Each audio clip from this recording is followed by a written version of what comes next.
नमस्कार दोस्तों, आज हम जानेंगे कुंडली के 12 भावों में किस भाव से किसका विचार किया जाता है।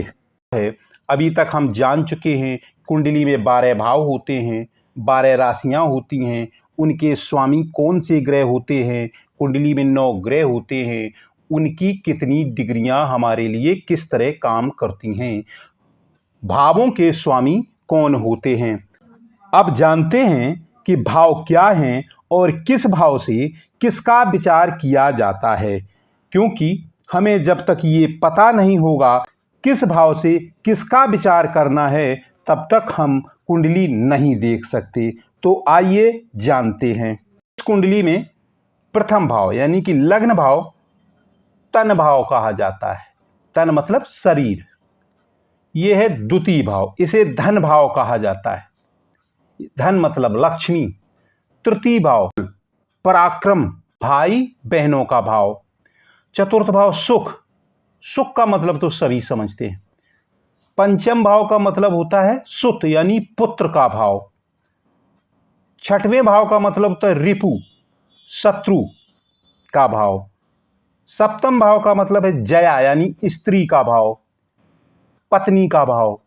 अष्टम भाव आयु और मृत्यु का भाव कहा जाता है।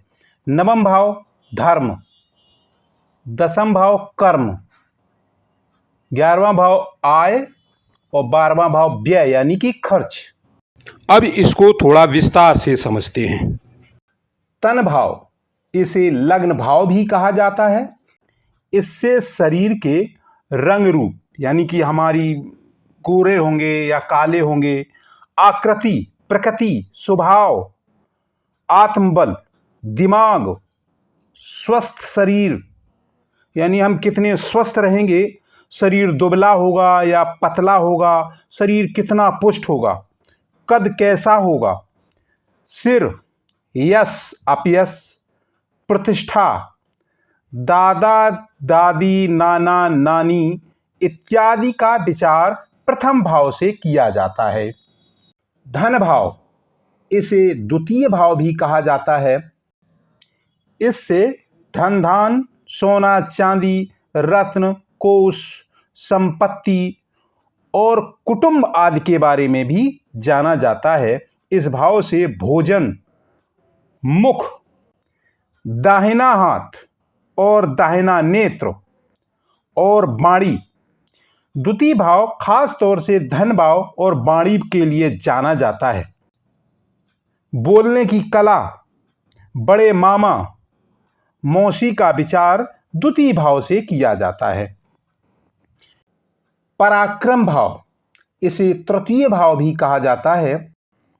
इससे बल, पराक्रम, साहस, धैर्य, शौर्य, हाथ, बाजू, छाती, दाहिना कान, सांस की नली, श्रम, पड़ोसी, छोटे भाई बहन यानी इस भाव को खास तौर से सहोदर भाव यानी छोटे भाई बहन का भाव और पराक्रम भाव भी कहा जाता है। इसलिए इससे छोटे भाई बहन आदि का विचार किया जाता है। सुख भाव, इसे चतुर्थ भाव भी कहा जाता है। इस स्थान से सुख, दुख, ऐश्वर्य, माता, घर, वाहन, मकान, जमीन, खेतीबाड़ी, बाग बगीचा, वस्त्र, आभूषण, वाहन, मोटर, कार, मित्र, बंधु, जनता।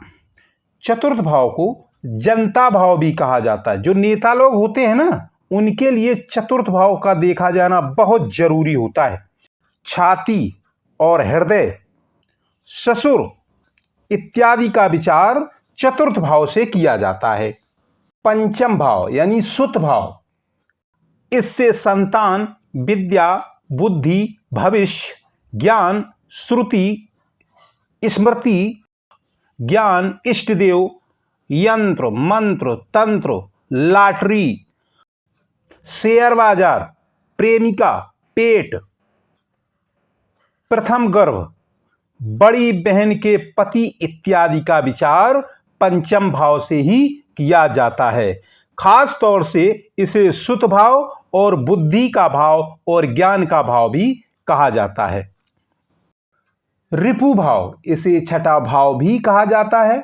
इससे शत्रु, झगड़ा, मुकदमा, युद्ध, चोट, दुष्ट कर्म, सौतेली मां, ऋण, चिंता, शंका, रोग, पीड़ा, हानि, अपयश, चोर, भय, बंधन, भय, अपमान, रुकावटें, कमर, अंतड़ियां, नाभि, मां का छोटा भाई और बहन यानी कि छोटे मामा और छोटी मौसी आदि का विचार इसी भाव से किया जाता है। जया भाव यानी कि पत्नी का भाव, विवाह भाव, इससे पति पत्नी का विवाह, स्त्री सुख, काम वासना, वीर्य, मूत्रेंद्रिय यानी जननेंद्रिय, व्यापार, साझेदारी, दोस्ती, भतीजा भतीजी, गर्भ के दूसरे बार की स्थिति इत्यादि विषय इसी भाव से विचारणीय होते हैं, यानी इसी भाव से विचार किया जाता है। आयु भाव यानी मृत्यु भाव भी कहते हैं इसको और अष्टम भाव भी कहते हैं। इससे मृत्यु का निदान, आयु, स्त्रियों का मंगल्य, सौभाग्य, स्त्रियों के ओर से धन प्राप्ति, मृत व्यक्ति का धन, संकट, व्याधि, ऊंचाई से गिरना, दुर्घटना होना, विष, ऋण, आत्महत्या, कलेश, विघ्न, गुदा रोग, गुप्त रोग, मृत्यु का कारण इत्यादि इसी भाव से इन सभी का विचार किया जाता है।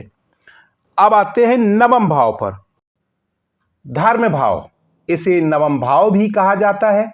इससे धर्म, श्रद्धा, तप, तीर्थ यात्रा, भाग्योदय, दूर की यात्रा, तत्व ज्ञान, देवग्रह, गुरु, आचार्य, दीक्षा, योग, समाधि, निर्मल स्वभाव, नम्रता, जांघ, सालासाली, जीजा, भावज यानी कि भाभी, बेटे बेटी की संतान इत्यादि का विषय इस भाव से संबंधित होता है, यानी इन सभी का विचार इसी भाव से किया जाता है। कर्म भाव, इसे दशम भाव भी कहा जाता है या राज स्थान भी कहते हैं। इस स्थान से पितृ सुख, उद्योग, धंधा, व्यापार, राज्याधिकार, उच्च पद प्राप्ति, नौकरी, पदोन्नति, आजीविका का साधन, उच्च अभिलाषा, स्थानांतरण, घुटने, सास, पत्नी की मां इत्यादि का विचार दशम भाव से ही किया जाता है।